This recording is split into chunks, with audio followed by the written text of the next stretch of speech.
رايحين تسمعوا هكذا تباسه يتخبطوا من كثره البنه. بن مقارون الوصفه اللي جامي نبدا محرحر ومعسل وما يجيكمش كاع معجن. اسمعوا.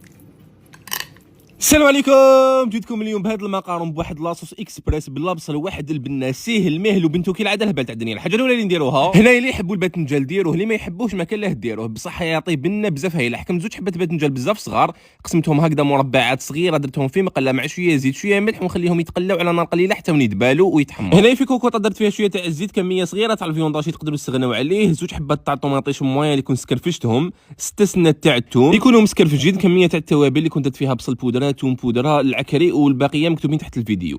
هنايا هاد الطماطم المجففه درت منها 3 مرصوات حتعطيكم بنه بزاف هايله، مع زوج وريقات تاع الرند وكاس ونص تاع الماء يكون سخون، ونغلق عليهم الكوكوطه ونحطهم فوق النار 15 دقيقه ونطفي عليهم. نروح نجيب لي بات، وكي نقولوا الجوده نقولوا لي بات تاع عمو اللي فيهم بليزيور موديل. انا ديت هذا تاع التخصال، شوفوا النوعيه تاعهم تسمح لهم باش ما يتعجنوش كامل بعد ما يغلوا في الماء يغلي هكذا. اللي كنت درت فيه الملح نحط كميات غلي حتى وين يطيبوا لكم ويدير لكم 8 مينوت. انا المقارون تاعي نحب نقدمه مع الكومونبر كيما شفتوا داك اللي يدخل للفوق. لاصوص تاعي هنايا طابت، نجي ندير عليها كميه تاع هذوك لي بات اللي كنت شللتهم بالماء بارد بعد ما طابوا، نحطهم على لاصوص ونعاود نردهم فوق النار يتكتكوا شويه. اذا شفتوهم مخصوصين شويه تاع لاصوص زيدوا لهم شويه تاع الماء، نضيف عليهم هذاك الباذنجان، نخلط كلش وتقدموهم بهذه الطريقه مع هذاك المرصو تاع الكومونبر وبصحتكم.